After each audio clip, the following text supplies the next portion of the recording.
নমস্কার বন্ধুরা, পারমিতার খানা খাজানার নতুন আর এক পর্বে আপনাদের সকলকে স্বাগত জানাই। ভিডিওর প্রথমেই দেখে আশা করছি বুঝতে পেরে গেছেন যে আজকের ভিডিওটাও একটা পরোটা রেসিপি নিয়ে। আমরা বাঙালি হই বা অবাঙালি, লুচি পরোটা কিন্তু আমাদের নিত্যসঙ্গী হয়ে গেছে।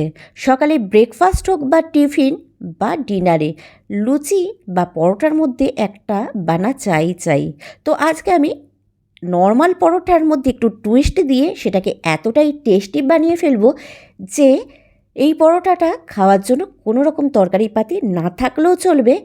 আর এটা এতটাই ফুলকো আর নরম হয় যে ঠান্ডা হয়ে যাবার পরেও কিন্তু পরোটাটা শক্ত হয় না। এটা বাচ্চা থেকে বুড়ো সকলেই খেতে পারবে। তাহলে চলুন ঝটপট দেখে নিয়ে যাক আজকের রেসিপিটা। আশা করছি ভালো লাগবে। আর ভালো লাগলে কি করতে হবে? অবশ্যই একটা লাইক শেয়ার করতে হবে। আর আমার চ্যানেলে এরকম ভালো ভালো রেসিপি পেতে হলে অবশ্যই চ্যানেলটা সাবস্ক্রাইব করে রাখতে হবে। আর পাশে থাকা বেল আইকনটা প্রেস করে রাখতে হবে, তাতে আমি যখনই কোনো ভালো ভালো রেসিপি বা ভিডিও আপলোড করব সবার আগে নোটিফিকেশন আপনার কাছে পৌঁছে যাবে। তাহলে চলুন রেসিপিটা শুরু করা যাক। তো প্রথমেই আমি এখানে একটা বোল নিয়ে তার মধ্যে নিয়ে নিচ্ছি 2 কাপের মতো ময়দা। আমি প্রথমে ময়দাটা মেখে নেব। তবে ময়দাটা মেখে নেব বলতেই কিন্তু ভিডিওটা স্কিপ করে চলে যাবেন না, তাহলে কিন্তু এর মধ্যে যে মেন টুইস্টটা আছে সেটাই মিস হয়ে যাবে, যার ফলে কিন্তু আসল স্বাদটা পাবেনই না। তো আমি এখানে 2 কাপ ময়দা নিয়েছি। আপনারা চাইলে কিন্তু আটা দিয়েও পরোটাটা বানাতে পারেন, কিংবা আটা ময়দা মিক্স করেও পরোটাটা বানাতে পারেন। তো এর মধ্যে দিয়ে দিলাম স্বাদ মতো নুন, আর দিয়ে দিচ্ছি 2 টেবিল স্পুনের মতো গুঁড়ো দুধ। আমি এখানে আর কোনো রকম চিনি ব্যবহার করব না, তাহলে কিন্তু পরোটাটা বেশি মিষ্টি হয়ে যেতে পারে, কেননা গুঁড়ো দুধে অলরেডি মিষ্টি থাকে। আর আমি এর মধ্যে দিয়ে দিলাম 1 টেবিল স্পুনের মতো ঘি। আপনারা চাইলে কিন্তু এখানে রিফাইন্ড অয়েলেরও ব্যবহার করতে পারেন, কিন্তু আমি ঘিটা দিলাম যাতে ফ্লেভারটা ভালো আসে। এবার সব কটা উপকরণ আমি একবার ভালোভাবে হাতে করে মিশিয়ে নিলাম। নিয়ে এর মধ্যে আমি অ্যাড করব ঈষৎ উষ্ণ গরম দুধ। দুধটা খুব একটা গরম থাকারও প্রয়োজন নেই, হাত দেওয়া যাবে এরকম গরম হলেই চলবে। এবার আমি অল্প পরিমাণ দুধ দিয়ে একটা নরম ডো আমি বানিয়ে নেব। যেরকম পরোটার ডো হয় সেরকমই একটা ডো আমি বানাবো। তবে দুধটা প্রথমে কিন্তু বেশি পরিমাণে দিয়ে দেবেন না, তাতে কিন্তু ডোটা পাতলা হয়ে যেতে পারে। তাই অল্প পরিমাণ দুধ দিয়ে কিন্তু ডোটা বানাবেন। তো আমি এখানে অল্প পরিমাণ দুধ দিয়ে আমি এখানে ডোটা বানিয়ে নিচ্ছি। তো দেখুন এখানে ডোটাকে আমি বেশ ভালোভাবে মেখে নিচ্ছি, যার ফলে কিন্তু একটা নরম মোলায়েম ডো কিন্তু আমাদের রেডি হয়ে গেছে। এবার এখান থেকে আমি আমার পছন্দ মতো লেচি করে নিচ্ছি মিডিয়াম সাইজে। নর্মালি যেরকম পরোটার লেচি হয় সেই টাইপের আমি লেচি কিন্তু এখানে করে নিচ্ছি। তো লেচিটা আমি হাতের সাহায্যে বেশ গোল গোল করে পাকিয়ে নিচ্ছি। নিয়ে আমি সামান্য পরিমাণ ময়দা ছড়িয়ে নেব।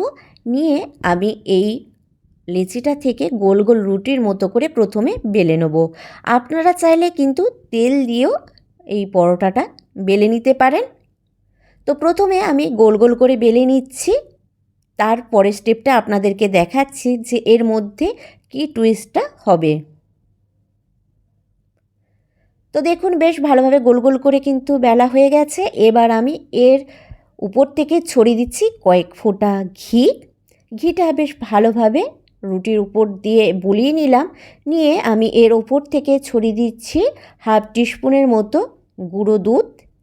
গুঁড়ো দুধটা ছড়িয়ে দিয়ে আমি আবারও একটা আঙুলের সাহায্যে ভালোভাবে রুটিটা চারপাশে ছড়িয়ে দিচ্ছি। দিয়ে এর ওপর থেকে ছড়িয়ে দিচ্ছি সামান্য পরিমাণে গুঁড়ো চিনি। চিনিটাও দেখুন এইভাবে আমি আঙুলের সাহায্যে ছড়িয়ে দিলাম। দিয়ে প্রথমে আমি সাইডের দিক থেকে রুটিটা ফোল্ড করে নেব। দেখুন যেভাবে আমি ভিডিওতে দেখাচ্ছি ঠিক সেই রকমভাবেই কিন্তু রুটিটাকে ফোল্ড করে নিতে হবে। তো রুটিটা বা পরোটাটা আমি ফোল্ড করে নিয়ে হাতে করে একটু চেপে দিয়ে আবারও একটু ময়দা ছড়িয়ে দিলাম ওপর থেকে। দিয়ে আমি এটা পরোটার মতো করে বেলে নেব। তো এখানে আমি চৌকো আকার করেই বেলে নিচ্ছি, তাতে কিন্তু সুবিধা হবে বেলতে। তো আমি এটা পরোটার মতো করে বেলে নিয়েছি, দেখতেই পাচ্ছেন। এবার অন্যদিকে আমি একটা ফ্রাই প্যান গরম করতে বসিয়ে দিয়েছিলাম। ফ্রাই প্যান বা তাওয়া যেটাই থাকবে সেটা প্রথমে মিডিয়াম ফ্লেমে একটু গরম করে নিয়ে তার মধ্যে আমি দিয়ে দিলাম পরোটাটা। এবার পরোটাটা হালকা করে আমি এপিট ওপিট করে সেঁকে নেবো যতক্ষণ না একটা হালকা বাদামি কালার আসছে। তো দেখুন হালকা বাদামি কালার উপর থেকে আসা শুরু হয়েছে। এবার খুন্তির সাহায্যে সাইড থেকে এইভাবে চাপ দিলেই দেখুন পরোটাটা কত সুন্দর ফুলে উঠছে। এবার আমি ওপর থেকে ছড়িয়ে দিচ্ছি রিফাইন্ড অয়েল। আপনারা চাইলে পরোটাটা কিন্তু ঘি দিয়েও ভেজে নিতে পারেন, কিন্তু এখানে আমি রিফাইন্ড অয়েল দিই পরোটাটা ভেজে নিচ্ছি। এবার পরোটাটা আমি এপিট ওপিট করে নিয়ে যতক্ষণ না হালকা বাদামি কালার এসে যাচ্ছে বা ভালোভাবে ভাজা হয়ে যাচ্ছে ততক্ষণ পর্যন্ত ভেজে নেব। তো দেখতেই পাচ্ছেন আমাদের পরোটাটা কিন্তু কত সুন্দর ফুলে উঠেছে, একদম ফুলকো ফুলকো পরোটা কিন্তু রেডি। তো এই একই রকমভাবে বাকি পরোটাগুলো আমি ভেজে নেব। তো আমাদের মিল্ক পরোটা একদম রেডি। তো রেসিপিটা আপনাদের কেমন লাগলো অবশ্যই নিচে কমেন্ট বক্সে কমেন্ট করে জানাতে ভুলবেন না। আর ভালো লাগলে অবশ্যই একটা লাইক শেয়ার করে দেবেন। আর আপনারাও কিন্তু বাড়িতে এই মিল্ক পরোটা বানিয়ে আমাকে জানাতে ভুলবেন না যে আপনাদের পরোটাটা কতটা ফুলকো আর নরম বেনেছিল।